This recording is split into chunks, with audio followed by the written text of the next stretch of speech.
Howdy, howdy, howdy, everybody. This is Chris Waldeck, the guy who looks goofy as shit in these thumbnails. And oh, shoot, got all the dry stuff. Oh, well, yeah, I'll just moisturize that off. Alright, well, this is my comedy vlog. You've probably seen some of my earlier videos regarding the ADHD and my car, unfortunately, getting broken into. But I just wanted to do a comedy vlog just to kind of, recap. Last night, it went well. I went to Rick's Roll and Smoke BBQ, and I performed a 10-minute set with Steve Mcinelly, who's an amazing host, just an absolutely amazing host. And also, they had a really good headliner, Tommy Lama, and they also had, couple guys I performed with in the past, David Hewlett, who I worked on. If anyone's seen the Instagram videos we did for the underwear show, David Hewlett, as well as Will Couch, went there too. And Will Couch, really good. Get to see him do a guest spot. He did very good. And I was just, it was really cool during a full 10-minute set, just uninterrupted. I didn't feel like I had done a 10 and a 15-minute set before, but this one I felt kind of the most confident about it. I felt like I knew when, if it was going down with the crowd, I knew what jokes to tell to bring them back up, if it didn't go well. I think the most difficult part is learning how to stretch my set to about, 10 minutes and incorporate some interesting stuff, just to kind of fill it in the blank a little bit. I think I need to just be just a tad bit more organized on that. But, it's all a process, but it was really cool getting to perform a 10-minute set on a book show. So that was really cool, and I'm very grateful to Steve Mcinelly for the opportunity. And so far in comedy, it's really cool. I know tonight I'm going to be doing Center for Science and Wonder. I have my other job in the morning, so I'm debating whether or not I'm going to do the nerd show. I'm about to start doing my lift because, well, I can't live in Vegas without doing the lift, and I got to pay for this rental vehicle somehow. Kind of need it now because, unfortunately, well, you saw what happened to my Kia, so yeah, you kind of know what happened. Got broken into. That really sucks. That really sucks. Sorry. But, once that's all fixed, I can finally do Lyft and Uber on that, and I won't be just busting my ass and not making any money at all with the Lyft Express Drive program. I don't have a problem with the Lyft, honestly. It's just, with my schedule, the Express Drive just does not work for me. That's the issue. It's a good program. Not gonna say anything bad about it. I think I probably gave their customer support enough of a hard time. But yeah, no, it's just been it was a rough scenario, just things happening. So and just when I get things, I'm just I just gotta plan this out better. I really have to plan it out better, and it's getting good, but just nowhere near the money I need to make to stay here in Vegas. So that's one thing I'm working on. And also, I got March 6th, I'm going to be performing over at Flappers again. I'm going to be performing at Flappers in Burbank for their Uncle Clyde's comedy contest. So that will be really cool.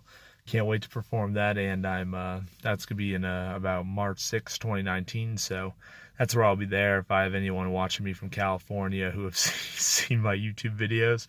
And I'm really starting to realize I never used to do YouTube videos because, I'll be honest, this is probably a very self-conscious thing I said, but I always felt that I was very I was very insecure.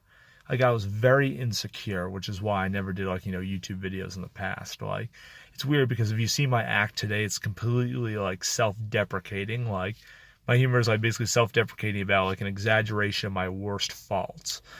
But the reason why I do that is because I'm kind of I feel like I'm kind of making up for it, because in the past I was so in the past when I did my comedy, I was just so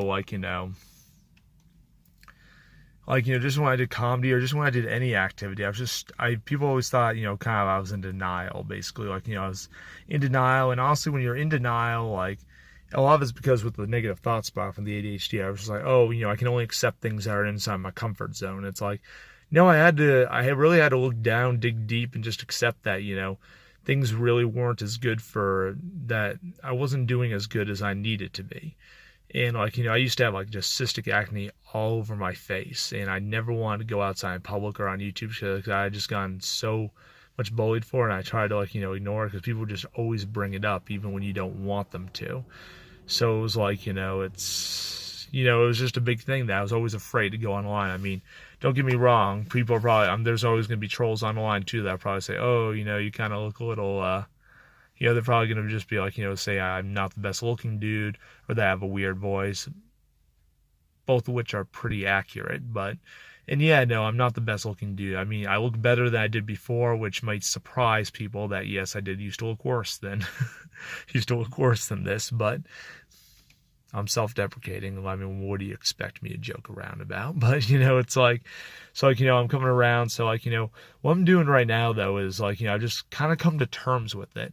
I've kind of accepted the fact that like, you know, I'm just this weird goofball, basically. I'm this weird goofball, you know, I'm very, people say, you know, like, you know, I'm basically very corny, but, you know, you'll never hear one of my jokes where I don't believe in what I'm saying, basically. Like, you know, like, and I think that's why my jokes are working much better now, because I'm more honest about it.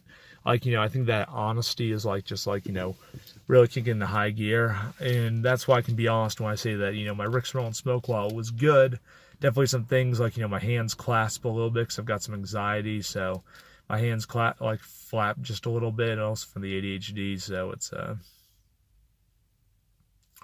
yeah, so that's the thing. So I got to figure out how to work my set around that, to which, like, you know, that's not becoming distracting from people in the videos, you know. It's like weird. I got to keep myself preoccupied, or else my hands are gonna, like, you know, it's like a little tick I have, basically. So I just got to work. I got to work on that. So that's one thing, or just incorporate into my act. But I'm just like, you know, right now I made my goal. I'm doing one of these video blogs, you know, one or two a day. So that way, like, you know, I can just kind of recap how my show's when. This is going to be the comedy part of my blog, not the ADHD and getting my stuff back on track. So I'm getting this better organized.